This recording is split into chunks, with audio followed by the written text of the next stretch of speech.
रात का आखिरी पहर था और सर्दी थी कि हड्डियों के अंदर घुसी जा रही थी। ऊपर से बारिश इतनी तेज थी जैसे आज अगली पिछली कसर निकाल कर रहेगी।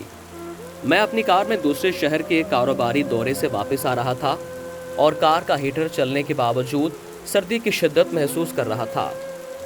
दिल में एक ही ख्वाहिश थी कि बस जल्द अज जल्द घर पहुंचकर बिस्तर में घुसूं और सो जाऊं। मुझे इस वक्त कंबल और बिस्तर ही सबसे बड़ी नेमत लग रहे थे। सड़कें बिल्कुल सुनसान थीं, हत्ता कि कोई जानवर भी नजर नहीं आ रहा था। लोग इस सर्द मौसम में अपने गर्म बिस्तरों में दुबके हुए थे। जैसे ही मैंने कार अपनी गली में मोड़ी तो मुझे कार की रोशनी में भीगती बारिश में एक साया नजर आया, जिसने बारिश से बचने के लिए सर पर प्लास्टिक के थैले जैसा कुछ ओढ़ा हुआ था और वो गली में खड़े पानी से बचता बचाता आहिस्ता आहिस्ता चल रहा था। मुझे शदीद हैरानी हुई कि इस मौसम में भी कोई शख्स इस वक्त बाहर निकल सकता है। मुझे उस पर तरस आया कि पता नहीं किस मजबूरी में इस पहर इस तूफानी बारिश में बाहर निकलने पर मजबूर होगा। मैंने गाड़ी उसके करीब जाकर रोकी और शीशा नीचे करके उससे पूछा, भाई साहब, आप कहाँ जा रहे हैं? आइए मैं आपको छोड़ देता हूँ।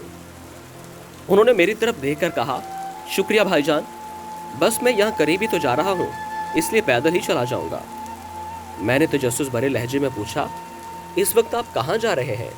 उन्होंने बड़ी मतानत से जवाब दिया, मस्जिद।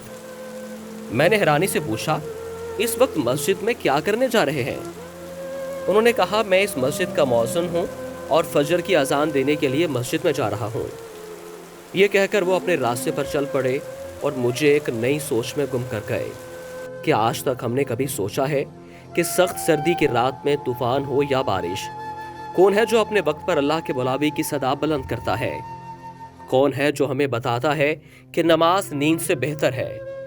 कौन है जो ये ऐलान करता है कि आओ नमाज की तरफ, आओ कामयाबी की तरफ, और उसे इस कामयाबी का कितना यकीन है कि उसे इस फर्ज के अदा करने से ना तो सर्दी रोक सकती है और ना बारिश। तब मुझे मालूम हुआ यकीनन ऐसे ही लोग हैं जिनकी वजह से अल्लाह हम पर मेहरबान है और इन्हीं लोगों की बरकत से दुनिया का निज़ाम चल रहा है।